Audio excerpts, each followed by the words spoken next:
the game of the round, the Chiefs and the Crusaders. It's not quite it's not the actual top of the table clash, but as far as I'm concerned, it's the top of the table clash. Do you know what I mean? These are the best two teams in the competition. I don't care what the table says. This was the game you waited for last year and the game I'm waiting for this year. So, new interest report. We had Cody Taylor. He was pulled pre-game last week with a family bereavement. So, I don't know if we'll see him back or not. I suspect, if it's a family bereavement, it's always hard to know, but he'll want to be back for this game because this is, it's a big game, but it's the battle of the All Black hookers. It's Cody Taylor up against Taki Aho. They're probably the two best bets. So, otherwise, returning, we'll see Sam Cane, Luke Jacobson, Brad Weber, them from concussions and All Black rests, and Anton Linnett-Brown. We might see him back. I don't know. They've gone awfully quiet about ALB, but he was due. I think were targeting this game for him to come back for. So we'll have to see what I'm sure they'll say something about him this week, but they've been really, really quiet. And then Nelson coming back for the Crusaders. We've got Will Jordan potentially. If Harry's here, he's saying definitely returning, but we've got Will Jordan potentially from what Harry has bracketed as inner ear issues. Very, very diplomatic of him. He's one that's hard to know. But yeah, look, it sounds like he's very close. So there's a good chance we see him back this week. Let's start Fainga Anuku off his calf. Yeah, we will see him back this week. That's for sure. We will see him back. Zachy Gallagher, hopefully from his hamstring. Ethan Blackadder and Ollie Jaeger. Yeah, we're not sure about Ethan. Sorry, I chucked them in because I was excited about them. But Blackadder and Jaeger, they're around this week or next week. So they'll be pushing to have him in for this game for sure. But not 100% on those two. Mate, here's the question for you for, I think, the most important question of the matchup. Is DMAC, is he 10? Is he 12? Because that will dictate a lot on this match. I've never seen him play 12, but yeah. No, he's pretty good. If you're small 12, but no, look, I agree. This is the biggest question for both teams and dictates what everyone's going to do in this game. DMAC at 10 or 15. Look, I'd love to see him at 10. Just the battle of DMAC versus Richie, I think, is such a tantalizing proposition. But I don't know. I think for the Chiefs' best chance of winning this game, you probably want him at 15.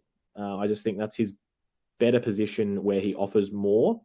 It's just, and Bryn Gatlin I thought was pretty good last week. He's shown hints of being very good. But I don't know. It's tough because I think DMAC better at 15, offers more. But at 10, you get all of your awesome outside backs on the field. You get your Nanai Saturo, your Narawa, and Stevenson. So I'm torn, but look, what do I think will happen? I think, I don't know. I'm not prepared to say what I think will happen because I don't know. I think it's a toss of a coin. I think they'll keep it close to their hearts until the weekend. I think you'll see them training at both so that the media can't get make heads or tails of it. I don't know. What would you like to see, Nelson, if you had to pick? Mate, what would I like? If I was choosing, I'd be starting DMAC at 10. For me, I just want him touching the ball as much as possible. And when you got the likes of Shooter Stevenson at fullback, who is in absolute fire. Yeah. For me, I think that's where you get the most dangerous Chiefs backline. Mm-hmm. DMAC can play some time there. He can cover there a little bit and shift around if need be. But he is a very pivotal player for them, whether it's at 10 or 15, but it brings in, the power and the strength of Shooter Stevenson and gets the Nara on the field. Gatland last week was kicking the team around quite well. Whether they decide that that's a real positive for them against this Crusaders lineup, because it will be important playing in the right side of the field in this matchup. But mate, if it was my choice, just chuck DMAC in 10 and get Shooter Stevenson at 15. Yeah, it's hard to go past best players on the field, isn't it? And DMAC against Richie, fantastic. But yeah, I think look, the following on from that is the centers. It's amazing to think with the Chiefs that they're without like their first top three centers, really. They're out without Anton Linnett-Brown, Quinn Tupaia, and Nankerville seems to still be out at the moment. We're not sure what's wrong with Nankerville. It just seemed to be a concussion. But they've had Poi Hippie and Daniel Rona who've been doing a great job. And last week off the bench, Gideon Rampling came back from injury, and he ran rampant He looked massive, and I think he ended up scoring off the bench about 65 or 66 fantasy points. He was just huge, and he was he was making breaks, he was bumping people off. You know, if Anton Linnett-Brown isn't back or Nankerville, I think Rampling could be in for a start this week at either 12 or 13. He took Poi Hippie off at 12 last week. Poi Hippie didn't look quite 100% in that first half, looked a little uncomfortable. So, I think that'll be big. But, and they're going up against Havili and Enor, who had their best games of the season last week. So, huge battle. I mean, we could talk about all the head-to-head lineups, but we probably don't need to. But I think those are the really big questions for this week. I think full strength back row, hopefully for the Chiefs, Jacobson, Kane, and Peter Gus-Suakula.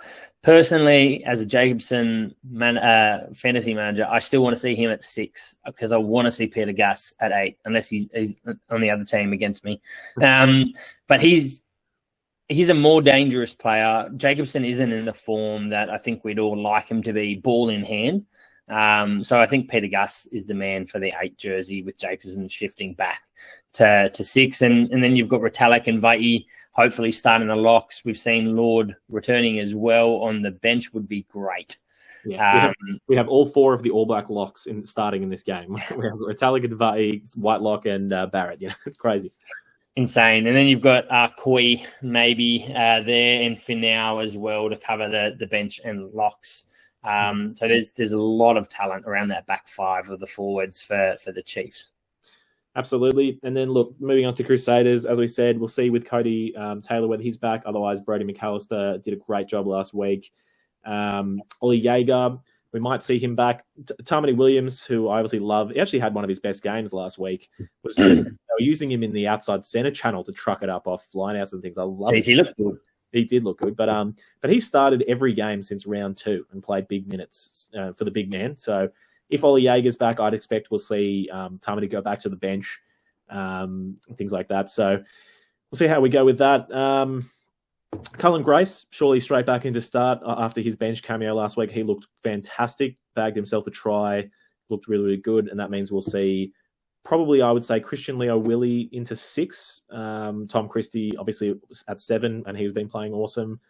And if of course, if we do see Ethan Blackadder back, I wouldn't be surprised to see him straight in there starting at 6, and that'd be awesome. The battle of 2 awesome back rows there. I feel like if both teams are running out their full strength teams, this is it's going to be an awesome game regardless. But see how that goes. And then onto the backs. Look, Fainganuku back starting on the left wing for sure. I think they'll just go Havili and Enor based off last week's performances. But you could see Gucci in there in the centres. And then who starts on your right wing? I think we had a Philo down as the kind of the most likely like-for-like replacement of Sevu Reece. But, you could have Macca Springer in there who's been playing all right. Or if you want to give the people what they want, Milani Nanai, settle down, put him on the field, please. But we'd love that. I don't think that's happening. Look, on recent performances, it's Springer for me over Patafilo. He's looking dangerous. Yes, look, a couple of his tries have been relatively easy gifts. Not something you want to see against you. And you had him this week, Craigs, against me. But for me, he's probably in, slightly above Patafilo in terms of his form. And Craigs, you've got someone highlighted. I do. I was just saying that the Crusaders have their strategy this whole season has been saving Will Jordan up the entire season, all 9 weeks just for this game. So they're ready to unleash him in the biggest game of the season. And we all know, everyone is waiting to watch Will Jordan come back. He's the most exciting player probably in world rugby, as far as I'm concerned. So he's up there. Is this the round? I know Harry will be just frothing at these very words, but I'd like to see him. They said that he was so close to starting last week. You'd have to think that they were like, nope, we'll target this game. And if we do, that means we'll just see Fergus Burke. Thank you for your service. Back to the bench to provide cover for both 10 and 15. All right, this one. Look, it's like we said, we've ended up kind of going through the lineups. Immense teams on both sides. I don't think either side has anything over the other in terms of set piece, or it's just going to be I don't know. I guess it's about. I don't think there's any particularly. It's just going to be who plays better on the side. I don't think like the Crusaders will want to play slow or the Chiefs will want to speed it up or anything. I just think it's going to be. It's just going to come to who brings it on the night. Like, do you see anything that separates the teams? Not really, to be honest. Yeah. They've both got depth. They're both in pretty good form. Both had some chopping and changing. So it really is. It's more about who's turning up. I hate to say it, and who wants this more. Sadly, that's a dumb thing to say because it makes no sense. But the Chiefs got a convincing win against the Crusaders earlier this year, and surely the Crusaders are going to be angry about it. Well, that's the only thing I think we can say is that if the Crusaders start slow like they did last week against the Rebels, it will be much harder to claw back the game and win in the last 20 against the Chiefs. So you won't want to be going into halftime 24 down to 12 like they did against the Rebels. You want to be much, much more in touch because the Chiefs will be playing for the full 80 minutes as we've seen all season. So huge one for this one. Nelson, I'll let you go first on the tips for this one. Mate, this is hard. This is the toughest one to pick of the week. And I sit there and I go, there's some weaknesses in that Chiefs centre partners and things like that there, and they could be plugged this week. And I go, there's some weaknesses in the Crusaders outside backs, and they could be fixed this week. It really depends on the lineups. I am just really trying to stall while something comes to me. Look, I don't think we've seen enough from the Crusaders in the last month to say they've got the win. So I'm going to say that the Chiefs are going to get a sneaky little win here by 3 points.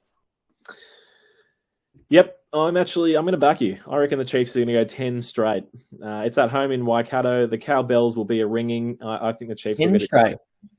Sorry? 10 straight. They're going to get 2 wins this week. Wasn't it 9 straight last week? This will be 10. Well, I mean, this is week 10 and they've had a bye, so probably not. No, I think because they won the last game last year. Oh, mate, that doesn't count. I can't remember. But, well, regardless, I think they're going to win this game, and I'm going to go by – I think it'll be close as well. I'm going to go by 6. So